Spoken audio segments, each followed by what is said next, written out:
इस बात की माफ़ी मांगता हूँ कि देर से आपसे मुलाकात हुई इस बार, लेकिन मैं जिस शख्स से आपको रूबरू करा रहा हूँ इस बात को लेके मैं बहुत श्योर हूँ कि इस देर ही सही लेकिन दुरुस्त सही के जो मुहावरा है वो बिल्कुल फिट बैठेगा। दोस्तों, इस बार जो हमारे मंच पे जो शख्स आए हैं उनका नाम है विंकू भाटिया सर। किसी परिचय के मोहताज नहीं है।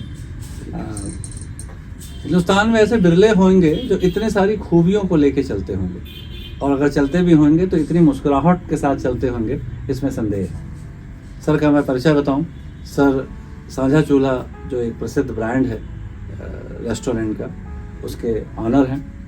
कहने का मतलब है कि सर के पास पैसा बहुत है। और दूसरी बात कि योग के सर्टिफाइड ट्रेनर हैं, बहुत बेहतरीन, आप इनके चैनल में जाके देखेंगे। समाज सेवा का जो आदर्श रूप होता है कि जिस हाथ से दान दें दूसरे हाथ को पता ना चले, वही भाव के साथ सर समाज सेवा को आगे बढ़ाते हैं और अपने व्यक्तिगत जीवन को भी बहुत खूबसूरत तरीके से एंजॉय करते हैं। तो सर, सबसे पहले आपका हार्दिक स्वागत और बहुत कीमती वक्त आज आप हमारे बीच निकाले। मुझे उम्मीद है कि आप और हमारे लोग दोनों ही इस सत्र को एंजॉय करेंगे। जरूर सर, जरूर।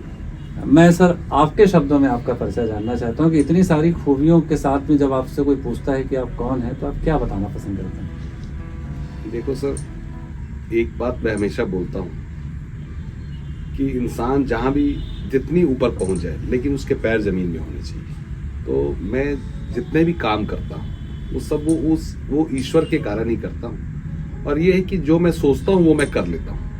अगर एक बार मैंने सोच लिया कि मुझे ये करना है तो वो मैं जरूर करता हूँ। उसके लिए फिर चाहे मुझे एड़ी चोटी का जोड़ लगाना पड़ जाए, लेकिन मैं वो काम जरूर करता हूँ। और इस कारण ईश्वर भी मेरा साथ देता है और उस काम को मैं सफल ढंग से, अच्छे ढंग से कर लेता हूँ। सर, हम बी द चेंज के मंच में स्पेसिफिक आप जैसे लोगों से भाव से ज़्यादा उस मेथोडोलॉजी, उस पद्धति को जानना चाहते हैं जिसकी वजह से आप कर पाते हैं। तो मेरा एक प्रश्न है कि जहाँ लोग कहते हैं सांस नहीं ले पाते, खाली से दिखते हैं, फ्री से दिखते हैं, कुछ विशेष आर्थिक तौर पे संपन्न नहीं है, लेकिन जब आपको मैं देखता हूँ, जो मैं फॉलो करता हूँ आपको, उसमें जब मैं देखता हूँ कि आप सुबह 4 बजे से योगा करना, फिर अपने रेस्टोरेंट को देखना, फिर सामाजिक कार्य करना, फिर व्यक्तिगत जीवन में भी आप एंजॉय करते दिखते हैं।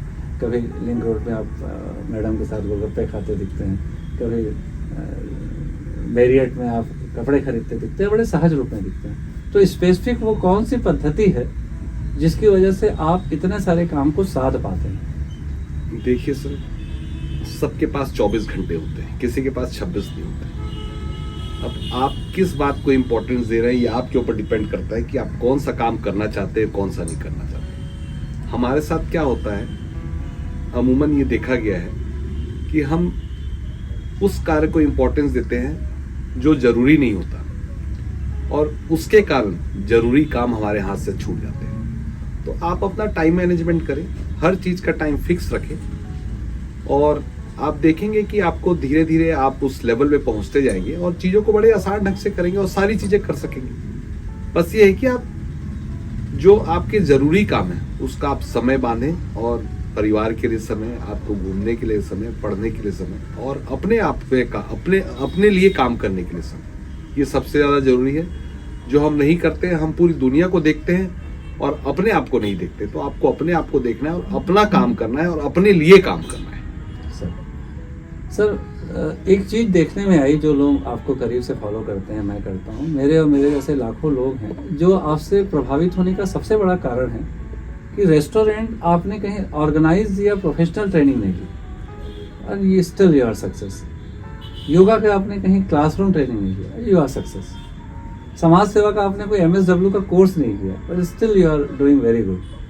तो ये अंतः प्रेरणा, जिसको अपन एकलव्य प्रेरणा कहते हैं, ये कैसे आई, कहाँ से आई या कैसे आती है? देखिए सर, जैसे मैं हमेशा बोलता हूँ, योगा जो है 99% प्रैक्टिस है, 1% थ्योरी है। ये सारी बातों के ऊपर एप्लीकेबल होता है। आज अगर होटल मैनेजमेंट करके सिर्फ थ्योरी करते रहूं और प्रैक्टिकल ना करूं तो होटल मैनेजमेंट का कोई फायदा नहीं। तो जब तक आप किसी काम को करेंगे नहीं, उसकी काम की बारीकियों को नहीं जानेंगे, और बारीकियों को आप पेपर में नहीं जान सकते।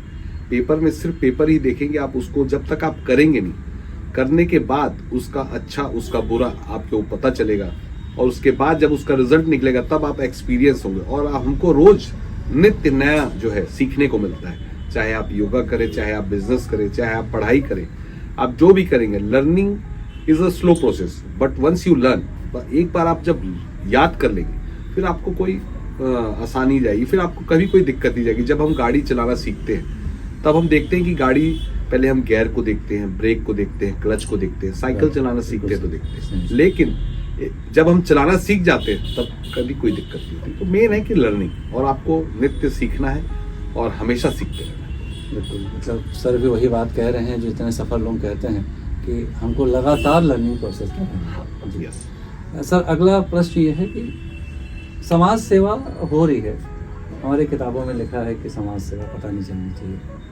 इस बीच अखबारों में पूरा समाज सेवा छाया रहता है। मेरे को बहुत अच्छे से जानकारी है कि बहुत बेहतरीन जगहों पे आपने सीधा मदद करते हैं और करते हैं, लेकिन ये आप किसी को बताते नहीं, कभी अखबारों के माध्यम से इसको जताते नहीं, ये क्या है सर? देखिए क्या है सर, हमारे पंजाबी में बोलते हैं सेवा करो ते मुगदी नहीं, ना करो ते रुकदी नहीं। अगर आप सेवा करोगे तो खत्म नहीं होगी और नहीं करोगे तो रुकेगी। बहुत तो और बहुत ही बढ़िया। मेरा अपना मानना है, और मैं ये जहाँ जिस मंच में भी जाता हूँ ये जरूर बोलता हूँ और ये बताता हूँ लोगों को कि आप कोई भी बिजनेस कर रहे हो, चाहे छोटा हो चाहे बड़ा हो, एक अपनी दुकान में, अपने शॉप में, अपने घर में एक गुल्लक रखें जिसमें आप रोज कुछ भी 10 रुपए, 20 रुपए, 50 रुपए, जो आपकी इच्छा है डालें। तो आप ये देखेंगे अगर आप 10 रुपए भी रोज डालते हैं तो 3650 रुपए साल का होता है। तो ये 3650 उस भगवान के पैसे हैं और आप किसी भी अच्छे काम में लगा सकते हैं। तो ये हमको आदत डालनी चाहिए। देने से धन बढ़ता है, घटता नहीं, दान देने से। तो ये हमारे अंदर ऐसी हैबिट लानी चाहिए, हमारे अपने बच्चों के अंदर संस्कार पैदा करना चाहिए ताकि वो भी सीखे और हमको भी एक देने की आदत पड़े और हम ईश्वर के साथ जुड़ के रहें।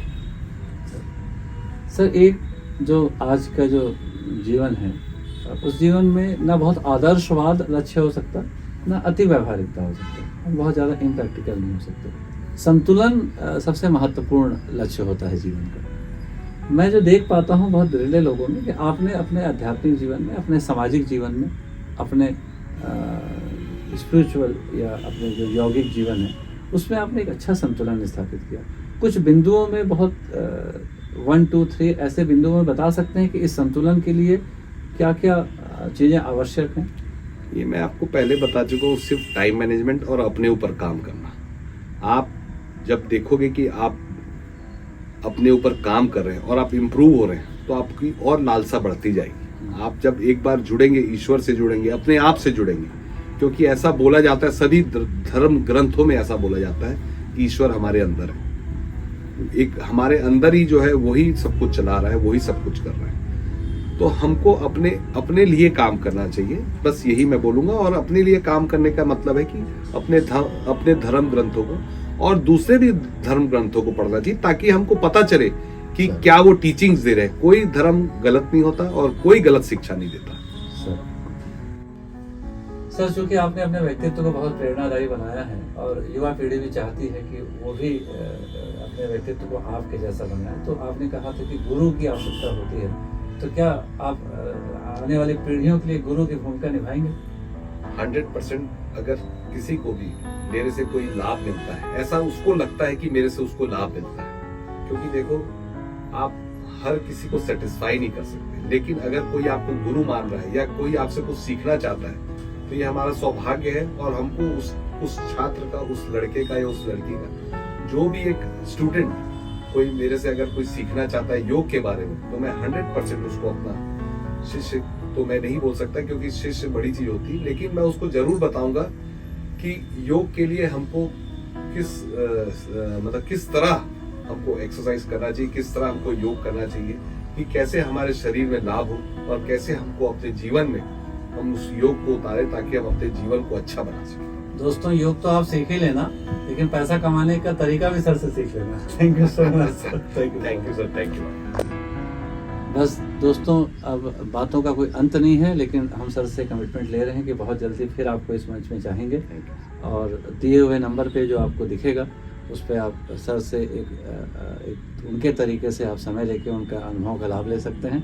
चलते चलते बस इतना ही बोलूँगा, सर जैसी शख्सियतों को देख करके एक ही बात समझ में आती है कि ज़िंदगी जो है वो पूरी समझ में टिकी है, कि हम अपनी समझ कितना डेवलप करते हैं, और वो समझ एक प्रोसेस के साथ आती है, और सर ने बताया कि गुरु के साथ आती है।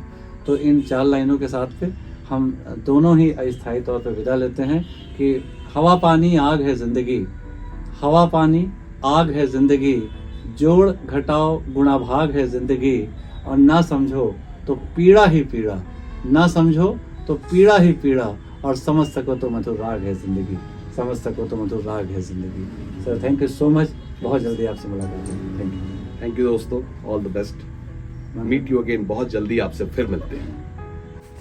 बस अब तो सब है। सब है? ठीक है, हाँ ठीक। कैसे घूमना है, शुरू करें, चलोगे? सर से सीख लेना। Thank you so much sir, thank you sir. मेरा प्रश्न सर अभी भी वही है कि युवा आपसे क्या उम्मीद करें, किस तरीके से युवाओं को आप आगे बढ़ा सकते हैं? देखो, बोलता हूँ कि सुंदर चेहरा पल दो पल के लिए याद रहता है, लेकिन सुंदर व्यवहार जीवन भर के लिए याद रहता है। तो हमेशा अपना व्यवहार, अपना नेचर बहुत अच्छा रखें। अपने आप टीचर की जरूरत होती है, क्योंकि जो सिलेबस आप 2 साल में कंप्लीट करोगे, एक अच्छा टीचर होगा वो आपको 6 महीने में कंप्लीट करा देगा। अरे आप पूरा आ रहे, पूरा आ रहे? पूरा है, कहीं कोई कमी? नहीं नहीं हम्म? नहीं जी। ठीक है? हाँ ठीक है। हाँ? सर चूंकि आपने अपने व्यक्तित्व को बहुत